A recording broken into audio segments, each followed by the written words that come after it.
let's get straight to this. Sacred Blackluster Soldier. Shh, don't tell nobody. You can only use the first effect once per turn. When this card is no more special summon, you can target one of your light or dark banished monsters, which will more than likely be because you banished it for some random effect. But this is BLS, so you should have one banished, and one card your opponent controls, return the first target to the graveyard, and if you do, banish the second. You can actually normal summon this motherfucker. Don't hit on me, yeah, cause I'm he's shining like a motherfucker though. When this card destroys an opponent's monster by battle, you could target one level 7 or lower warrior type monster in your graveyard added to your hand. That's a whole lot of warriors you can get back, but it doesn't say 8 because fuck BLS. Awaken Gaia, the Fierce Knight. The first effect is somewhat standard. The second effect is if this card is distributed, you can special summon one BLS from your hand or grave. Oh shit, the sacred one. Can be summoned off of this. That's lovely. If you ritual summon a BLS, you can banish this card from your graveyard as one of the monsters required. It's level 7. Going down to Sakribo. If this card is distributed, draw a card. Advantage! If a monster you control be destroyed by battle, you can banish this card from your graveyard instead. Protect that Gaia though, don't it? Fuck Gaia. Karibo. It's pretty strange to see a Karibo without any hair. He must be undergoing some chemotherapy. Cancer, nigga! When an opponent's monster attacks, you can send this card from your hand to the graveyard. Change that attack monster to defense position. Basically blocks an attack. If you ritual summon a monster, you can banish this card from your graveyard as one of the monsters required. Assuming that the Gaia hits the graveyard, and this is more than likely going to hit the graveyard too, if you're using them for a ritual summon anyway, you can just be like, no hand, ma. Chaos Field. You can obviously only activate one a turn, because that would be OP. We do not want an Oracle or Zephyr type bullshit going here. When this card is activated, you can add one BLS Ritual, or one Gaia the Fierce Knight monster. Fuck Gaia! From your deck to your hand. Each time monsters is sent from the hand or field to the grave, put one spell counter on this card for each monster sent, maximum of 6. Fuck. Once per turn, you can remove 3 spell counters from this card. Add one ritual spell card from your deck to your hand. Because Manju wasn't enough. Being able to possibly search a ritual spell is obviously great, but it didn't need the effect. I guess it's nice that it has it. Haven't seen spell counters on a card in a very long time, so I guess that's kind of nice if you're into that sort of shit. Transmigration of the Supreme Soldier. They're using Transmigration a lot more. There's Transmigration Prophecy, Transmigration Break, Tachyon Transmigration. There's like that Red Eyes Transmigration. Now this shit. That's a whole lot of motherfucking transmigrations. Try saying that shit 5 times fast. You can only activate one, I'm assuming, per turn.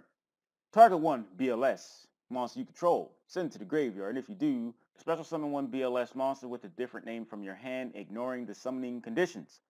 Envoy the Beginning can be summoned. Yes! During your main phase, except during the turn this card was sent to grave, you can banish this card from your graveyard, then target one Blackluster Soldier monster in your graveyard, add it to your hand. Well, you can summon the Sacred one. With that being said, I don't think this card is that good though. Primarily because you can't search it. And this card does nothing without a BLS out. Shield of the Supreme Soldier. Boy, tell him. When a monster effect or a spell or trap card, not spell and trap effect, ha bitch, that would target a monster's on the field is activated while you control a BLS monster. Negate the activation. If you do, destroy that shit. If this card is in your graveyard, you can remove one spell counter. That's what the spell counters are for. From your side of the field, set this card from your graveyard to your side of the field, but banish it if it leaves the field. This does not count just for your monsters, also your opponents. And at least it's one spell counter, not like some dumbass amount. That'd have been shitty. The card would still be okay, but I'm glad it's just one spell counter. Could possibly be a problem though. But fuck it. No anal sex. Soul of the Supreme Soldier. Boy, tell him. You can only use each effect once per turn. You can send one Blackluster Soldier from your hand to the grave. Until your opponent's next end phase, this card's attack becomes 3,000. God damn! Also, its name becomes Blackluster Soldier. Boy, tell him.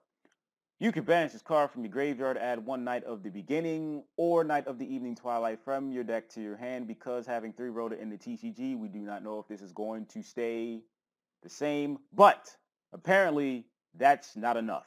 I'm not really a fan of this card because it doesn't do shit, really, until it hits the graveyard.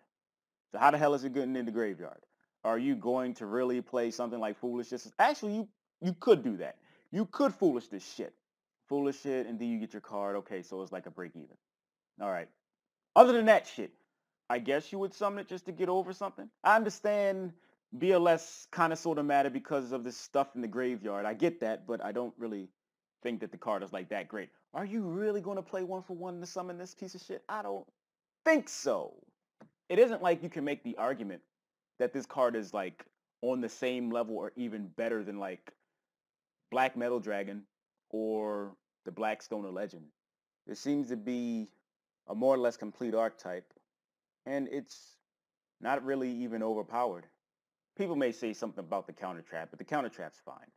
It seems to me that what they're trying to do is they're trying to make these archetypes a tad bit more complicated, add more effects onto these cards rather than having one card that does everything. So it basically forces you to play some of these seemingly shitty cards, but they're not really shitty. They're shitty on their own, but you have to look at them in the context of the entire archetype. Synergy, they have that. Until I care enough to actually play this shit for myself, I'm going to say that this stuff is not overpowered. I think it is pretty fair. I think it does have a bit of power to it, but it is kind of sort of locking you into rituals because they're not like Necros. You don't have the consistency there, but you do have the ability to do a lot of cute shit. All right, that's all I gotta say about the shit. So, I'd like to thank you for watching. If you'd like to support little old me, all I really ask you to do is spend literally seconds out your day clicking advertisement. Money accumulated from you doing that simple ass shit goes towards rent. Thank you very much in advance. I'm grateful and appreciative if you can find some time in your busy schedule, Kappa, to help me out.